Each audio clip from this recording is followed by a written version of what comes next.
you very much, Honor. I'm honored to be introduced by Honor. We make this joke all the time, but she really is a very dear friend, and I'm very happy to be here at the University of Richmond. Thank you, Suzanne, all of you. It's really a pleasure. I'm going to begin with I had a Czechoslovak grandmother who lived with us when I was growing up. She was born in the 19th century. And she was kind of large and rounded and wore babushkas and wire-rimmed glasses and little black tie shoes, and she was rather, I don't know, she was built like one of those old refrigerators. And she spoke several Eastern European languages and English, but English was not her best language. And so she would make things up. She called a colander a macaroni stop, water go ahead. She would say to me, in the name, she called me piscata, which means little bird that sings too much, otherwise known as a chatterbox. And she would say, piscata, go get me this macaroni stop, water go ahead. And that's how I learned you could manipulate English. And so she helped me to become a poet, I think, indirectly. And she died in 1968 when I was 18. Don't do the math, it's too sad, but I miss her, and I've always missed her, and I wrote my first serious poem about her called Burning the Tomato Worms in my first book. I'll let you use your imaginations. It's a very literal title. I don't know if you've ever tried to grow tomatoes, but there is a worm that crawls along the vine that looks just like the vine. They're very fat green worms, and there's several ways to get rid of them.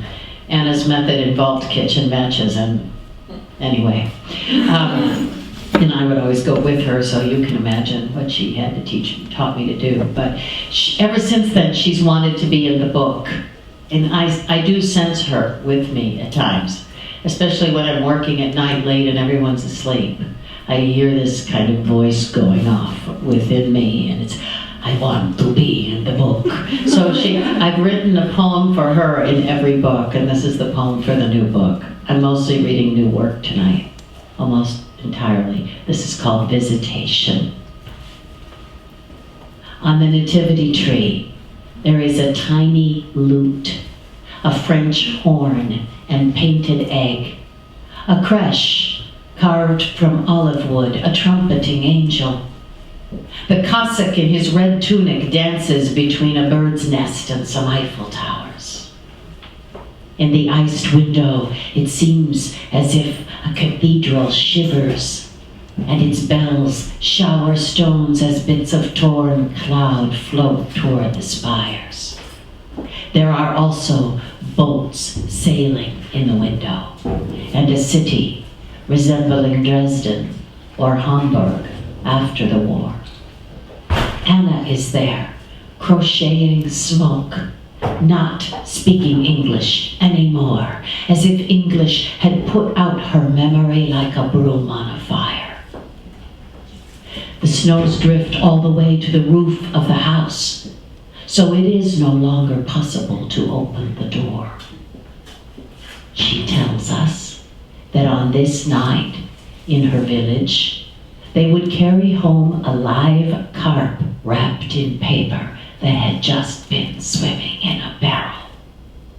The fish would silver the snow and have its life taken by a sharp axe. The potatoes that had grown eyes in the cellar would be brought up and baked with the fish, and there would be beet soup, black bread, and wine made from mulberries. Something would be given to each of them, a thing they wanted but didn't need, and then they would sleep, as if in a boat at sea, with the bright carp swimming through the snow of their thoughts. Then she was off, tunneling through the drifts as only a spirit could tunnel, leaving behind a coin purse, a crystal brooch, a holy card with her own birth and death dates, so we would know that she hadn't visited us, that her satin-pillowed coffin lay still in the ground. Nevertheless, the tinsel flickered as she passed, The tiny lighthouse sent its signal to the boats, and the sheep bounded away over the fir branch, tufted with wool, and in every glass bulb there we were, children descended from her on a winter night, to whom she taught the past, to whom she gave a present. This is for a friend, a poet, who lived through Sarajevo when it was held under siege. This was in the early 90s, in former Yugoslavia, in Bosnia-Herzegovina. And I should tell you that the people had secretly dug a tunnel under the runways of the airport. The airport was, of course, often closed and under bombardment. But for a long time, no one knew about the tunnel. And it was through the tunnel that people got supplies into the besieged city, which the city was starving to death. And the only way out of the city was through the tunnel, or into it. Turning the pages of the book you have lent me of your wounded city, reading the braille of its walls, walking beneath ghost branches of chestnuts, past fires that turned the shattered windows bronze, flaring an instant without warming the fallen houses, where you sleep without water or light, a biscuit tin between you, and later in the cafe ruins, discussing all night the burnt literature borrowed from a library where all books met with despair. I wanted to give your notes back to you, so they might be published in another language, not yours or mine, but a tongue understood by children who make bulletproof vests out of cardboard. We could then lie down in a cemetery where violets grew in your childhood before snipers fired on the city using gravestones for cover. Friend, absent one, exile, I can tell you that your tunnel is still there, mud-walled and hallowed of earth, through which you smuggled oranges into the city, oranges bright as winter moons by the barrow load.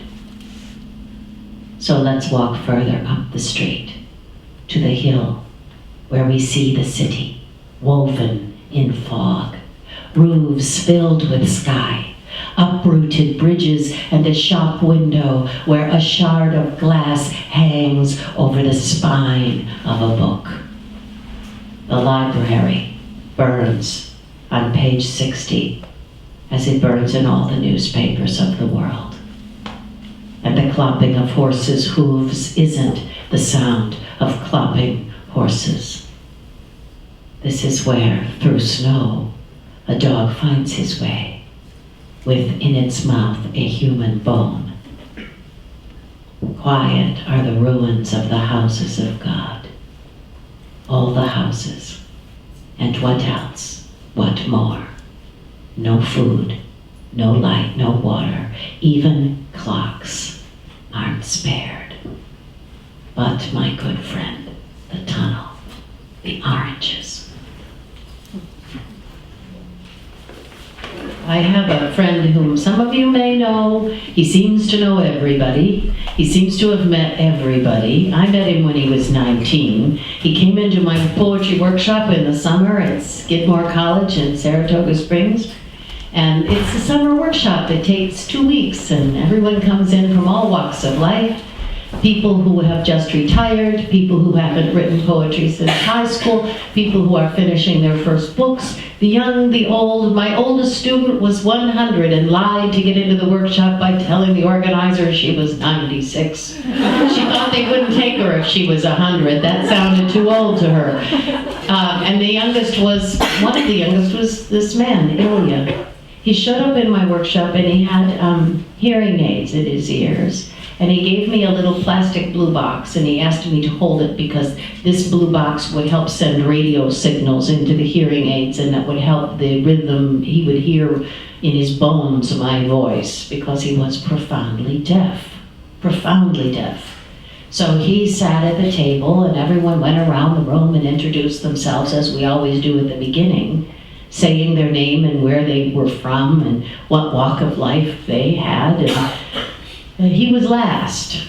And everyone sat down when they introduced themselves, and he stood up very formally, and he said, "My name is Ilya Kaminsky. I am from Odessa, Ukraine, former Soviet Union. I write poetry for God."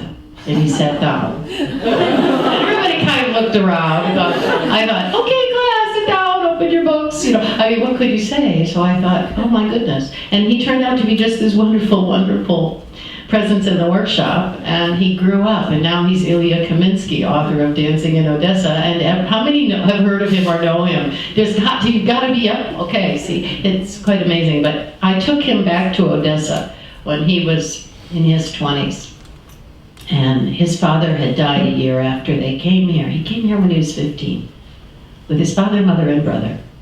So his father died very quickly, leaving the mother with the two boys. And he had this in his mind, Odessa, this magical city of his childhood. So we went back there. This is a poem for that return. You should know that Odessa is one of the cities in the world that was actually a planned city. It was planned by Catherine the Great, and it was built, out of the limestone quarries, and it was situated right on the Black Sea, and it grew to be a very cosmopolitan city. And one of the things you should know that maybe you won't pick up from the poem quite is that there were lots of merchant ships along the Black Sea, and many of them were from Greece, and Greek sailors. They were required, the merchant ships that harbored in Odessa, to bring with them an acacia tree. Every ship that docked with a tax was an acacia tree, because Odessa decided it wanted to plant acacia trees along all of its streets. So if you go there today, all of the streets that are parallel to the sea have acacia trees, planted by the people from these ships. Anyway, exiled. The city of your childhood rises between steppe and sea, wheat and light, white with the dust of cockle shells, stargazers, and bones of pipefish. City of limestone soft enough to cut with a hatchet, where the sea unfurls and acacias brought by Greeks on their ships turn white in summer. So yes, you remember, this is the city you lost. City of smugglers and violinists, chess players and monkeys, an opera house, a madhouse, a ghost church with wind for its choir, where two things were esteemed, literature and ships, poetry and the sea. If you return now, it will not be as a being visible to others. And when you walk past, it will not be as if a man had passed, but rather as if someone had remembered something long forgotten and wondered why. If you return, your father will be alive to prepare for you his mint cucumber soup, or give you the little sweet called bird's milk. And after hours of looking with him for his sandals lost near the sea, you visit again together the amusement park where your ancestors are buried, and then go home to the apartment house built by German prisoners of war, to whom your father gave bread, which, you remember, surprised you. You take the tram to a stop where it is no longer possible to get off, and he walks with you until he vanishes, still holding in his own your invisible hand. Many of you know that I spent some time in the late 70s in El Salvador, and I went there to translate poetry and to improve my Spanish and to meet other poets. And while I was there and very early on, it was a period of severe repression. Many deaths, I became a human rights documentarian, and I was a informant to Amnesty International and other human rights organizations, and it was a little bit like happening upon a house on fire, and somehow you can't leave, and so you stay. And the man who invited me, and the man who took me to the Colonel's house, if you know the poem, The Colonel, his name I can now say was Leonel Gomez Vidas. And Leonel Gomez Vidas invited me to El Salvador. He was Claribel Alegria's nephew. And they told me at the time when I was 27 years old that Leonel Gomez Vidas was a bit crazy. And he slept on the ground with his motorcycle in his arms, like it was a woman, and he gave his land away, and he's like a Robin Hood, and there was all kinds of legends about him. And he invited me to El Salvador, and no one thought I should go there on my Guggenheim grant. They had a lot of reasons for me not to go there, and no one had a single reason why I should. So I went, and that might happen to you someday. You might have to do something no one approves of. Do not tell your parents that I said that, those of you who are students. Leonel died in 2009. He was my friend for 30 years. We really worked together, and he taught me a great deal, and he was a great humanitarian.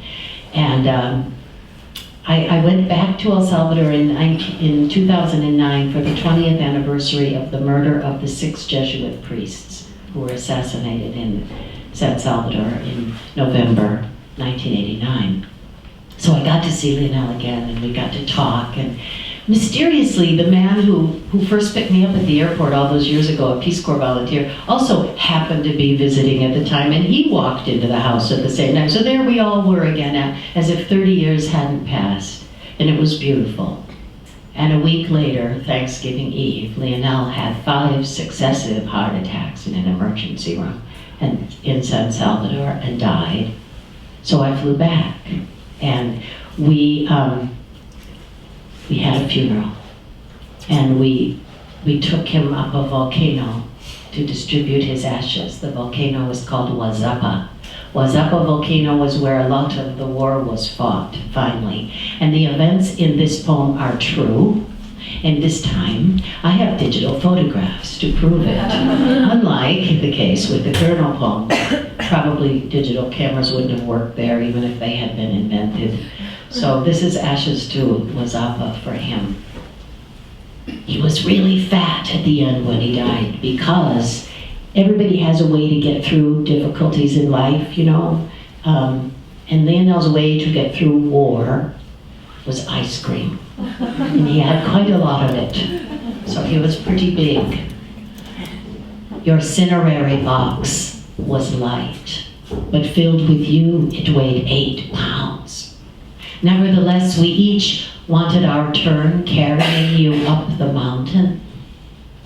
We passed the roofless chapel, the crater, the graves of the youngest, the camping place, the secret paths, the impossible stone road.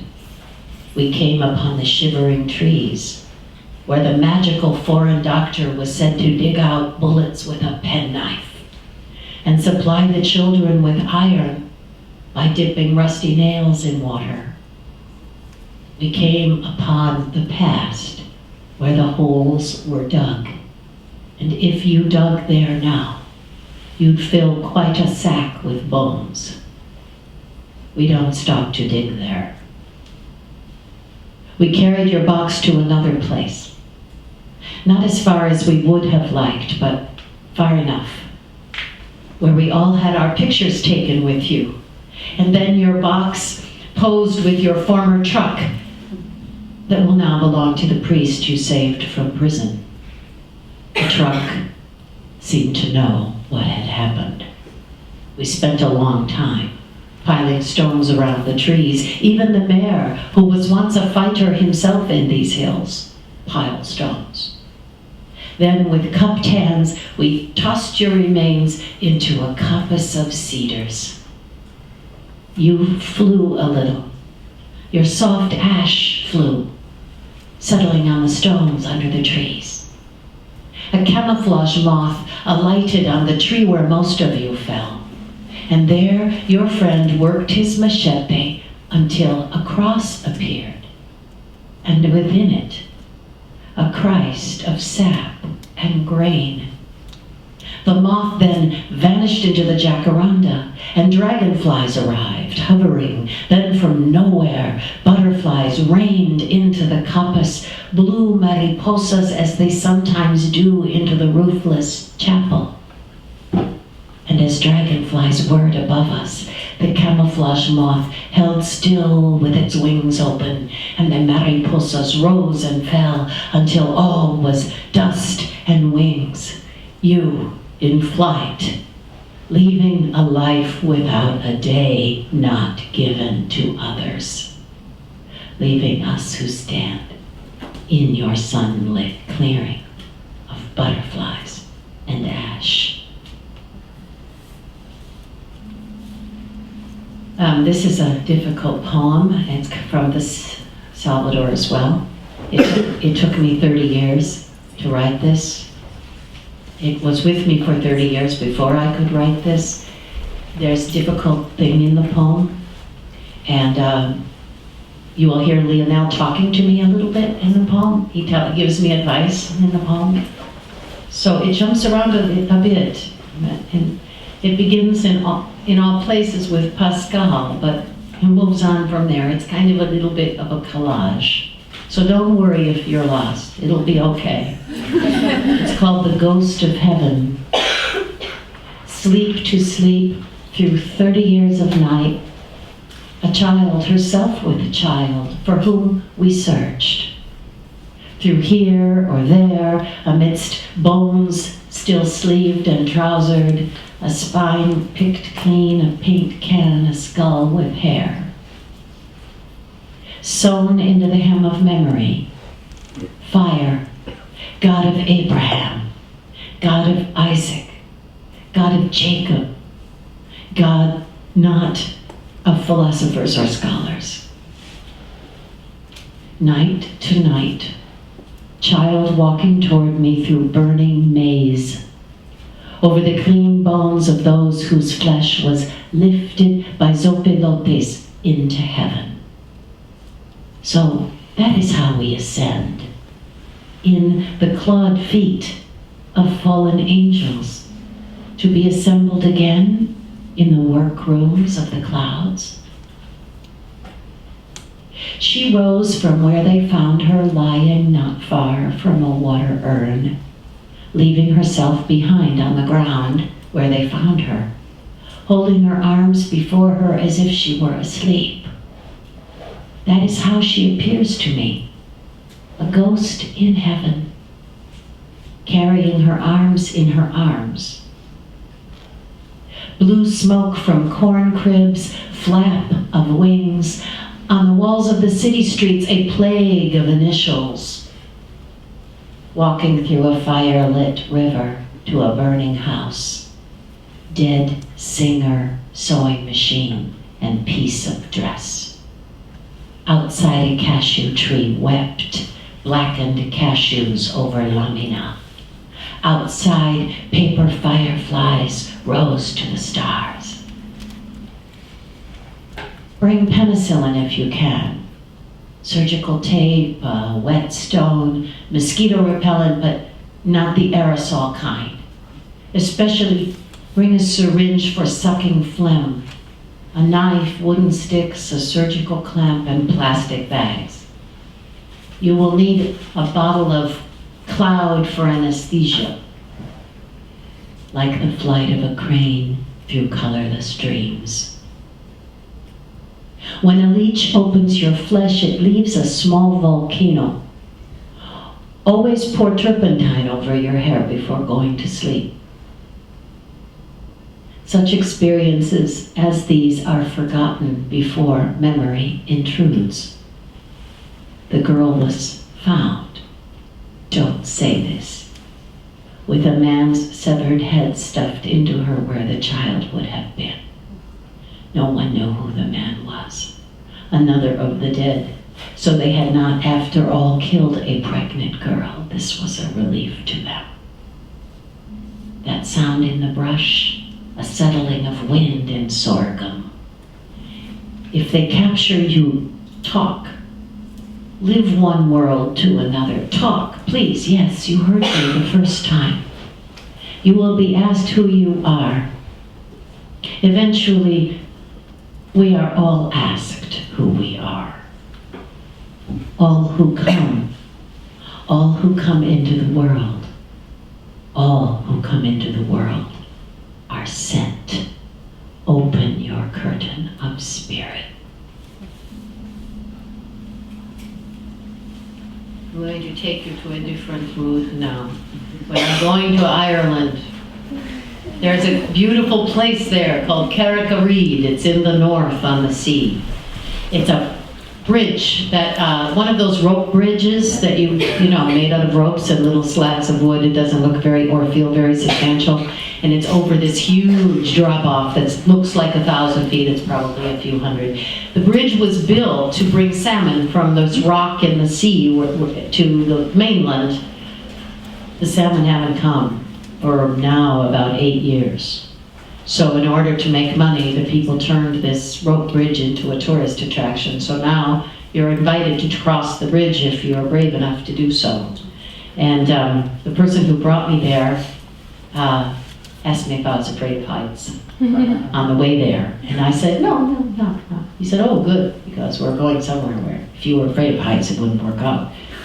I got into the middle of that bridge and I just froze. I couldn't move forward or back. He had to talk me across it, but this is it. It's a beautiful place with a lot of birds. If there are bird watchers in the audience, you will now hear the inventory of birds there. But it's a beautiful place, and it's for my friend who's no longer with us, but he was a great spirit. And a bridge. Behind us a sea cliff, landfall, ahead the wind, tar smoke, the sea, a carrack. We sway on a bridge between them above a great shattering. We have left the verge, our certainty, and walk across a chasm to the cries of cormorants, fulmars, the wings of mute swans singing in flight. Below us, bladder rack, sea froth and dulse, sea against rocks in heave and salt, and between bridge and sea an abyss we cross, as behind us the headland recedes, cottages and boats, clouds and sheep, a piping of oyster catchers dying out, and the callings of kitty wake preparing to leave their nesting ground. The bridge rises and falls with our steps, moving in wind, so we must hold fast the ropes, once made of hides and the hair of cows' tails, hoisted over the silvering salmon as they leapt into bag nets too heavy to lift, hauled across this very bridge that rings in wind like ship's rigging, volery of rock pipits, bazaar of guillemots, colony of puffins, and in the blackest water below us, ghosts of salmon, empty nets, and on the carrack, ruins of boats, nets, buoys, and fishermen's bothy. We have only to keep walking for the bridge to go on. The carrack is a foothold in the distance, a stone in time. When we reach it, not only may the salmon return, but you will be alive again. Wake me when we reach the carrack. This same friend traveled all over the world and didn't like to buy souvenirs because he didn't want a lot of ashtrays with cities named on them and things like that. And besides, he was kind of a penny pincher and he didn't like to spend money. So he developed this idea of picking a stone from the ground, a special stone wherever he went. And he made a museum, and on one wall of his place he had little boxes with prongs holding the stone and little labels saying "Pebble from beneath the Eiffel Tower, July 1977." And he said, I thought it was beautiful when you see all these stones together on a wall, very pretty. So I said to him, well, do you mind if I do that too, copy? He said, no, everybody should have their own museum. It's a very good idea. I have two things to tell you. One, I wasn't organized, did not have boxes with prongs or a labeling machine. Oh, I now have. our grocery bags filled with rocks from different parts of the world, and I can't tell them apart. I have no idea where they came from. So I thought I would bury them in my backyard someday and then let some geologist or stone expert wonder how all these stones from all over the world got into Bethesda, Maryland, behind a house. But the other thing I should tell you is if you do this, and it's okay with you and with me if you do it, but if you do it, you cannot take little stones from places like the Parthenon. You can't take stones from some places. It's against the law. So you have to be really careful about where you take stones from. Okay. That said, I don't know how many of you ever had a rock collection when you were young, but they used to have rock collections for kids that came in boxes, little white boxes, and there was rock salt in there that you could lick, and there was iron ore, and there's probably lead in there too. We had asbestos, we had lots of things in there. We used to play with mercury, and roll it around in our hands. I mean, we didn't know anything. So the names of the rocks are here, the Museum of Stones. These are your stones assembled in matchbox and tin, collected from roadside, culvert, and viaduct, battlefield, threshing floor, basilica, abattoir. Stones loosened by tanks in the streets. From a city whose earliest map was drawn in ink on linen. Schoolyard stones in the hand of a corpse. Pebble from Baudelaire's We. Stone of the mind within us, carried from one silence to another. Stone of cromlech and cairn, schist and shale, hornblende, agate, marble, millstones, ruins of choirs and shipyards, chalk, marl, mudstone from temples and tombs. Stone from the silvery grass near the scaffold. Stone from the tunnel lined with bones. Lava of a city's entombment. Stones chipped from lighthouse, cell wall, scriptorium, paving stones from the hands of those who rose against the army. Stones where the bells had fallen, where the bridges were blown. Those that had flown through windows, weighted petitions, feldspar, rose quartz, blue schist, Nice and shirt, fragments of an abbey at dusk, sandstone toe of a Buddha, mortared at Bamiyan. Stone from the hill of 3 crosses and a crypt, from a chimney where storks cried like human children. Stones newly fallen from stars, a stillness of stones, a heart, altar and boundary stone, marker and vessel, first cast, load and hail, bridgestones and others to pave and shut up with, stone apple, stone basil, beech berry, stone brake, stone bramble, stone fern, lichen, liverwort, pippin, and root. Concretion of the body, as blind, as cold, as death. All earth a quarry, all life a labor.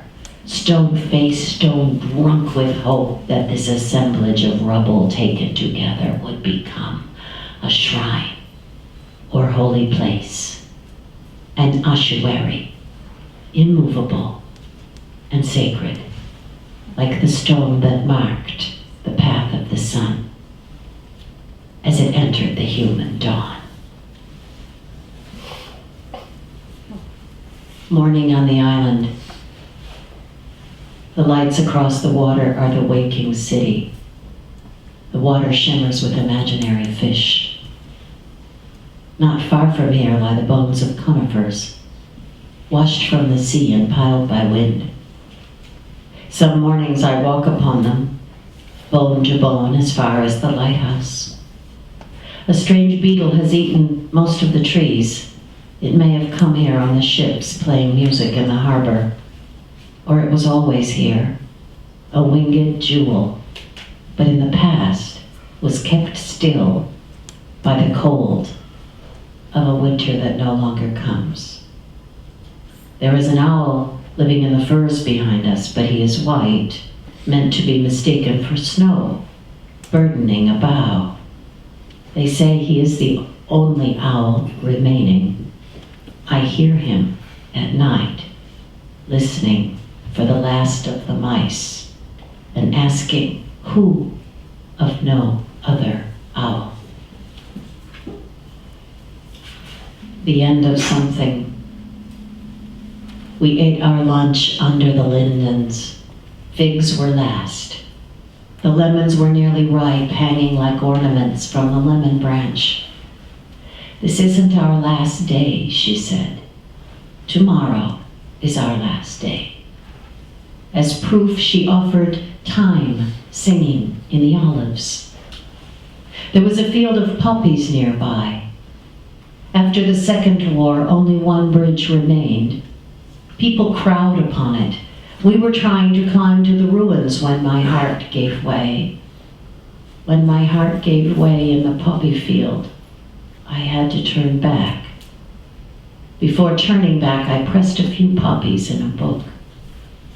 Before turning back, I also took a photograph of no one standing in the poppy field. I was myself standing. I asked my mother, thousands of miles away, to help me back to the house. If you are still reading this, I am flooded with peace. Litany in Krakow. The yes of the living, the no of the wall, the yes of the bridge, the no of the water below the bridge, the yes of wind, no of wire, the yes of bells, the no of the bolted door, the yes of air, the no of answer, the yes of swallows, the no of stone. I'm going to close with a poem called The Lightkeeper. A lot of people like lighthouses. And if you happen to be one of them, you always go see lighthouses wherever there are lighthouses, and you always go by yourself or with someone you're very close to, and you hope to be by yourself there, but the problem is there's always other lighthouse freaks walking around, and they see you and resent you, and you see them and resent them because you can't be alone at the lighthouse. Well, there's a lighthouse in Ireland that I really love, and it's called Hook. The Hook Lighthouse. Not far away, across the sea, is a lighthouse called Crook. The Crook Lighthouse. Now, where do you suppose we get the expression by hook or by crook? Have you ever wondered? When I heard about those lighthouses, I had a theory I developed. But this is the history of how lighthouses are lit. It's a little poem. It's about a lot of things. It's what I want to leave you with. So, The Lightkeeper, thank you for coming. It's been a lovely evening. A night without ships. Foghorns called into walled cloud, and you, still alive, drawn to the light as if it were a fire kept by monks. Darkness once crusted with stars, but now death dark as you sail inward. Through wild gorse and sea wrack, through heather and torn wool you ran, pulling me by the hand so I might see this for once in my life. The spin and spin of light, the whirring of it, light in search of the lost, there since the era of fire, era of candles and hollow wick lamps, whale oil and solid wick, colza and lard, kerosene and carbide, the signal fires lighted on this perilous coast in the Tower of Hook. You say to me, stay awake. Be like the lens maker who died with his lungs full of glass. Be the you in blossom when bees swarm. Be their amber cathedral, and the ghosts of Cistercians will be kind to you. In a certain light, as after rain, in pearled clouds or the water beyond, seen or sensed water, sea or lake, you would stop still and gaze out for a long time. Also when fireflies opened and closed in the pines, and a star appeared, our only heaven. You taught me to live like this, that after death it would be as it was before we were born. Nothing to be afraid. Nothing but happiness as unbearable as the dread from which it comes. Go toward the light always. Be without ships. Thank you.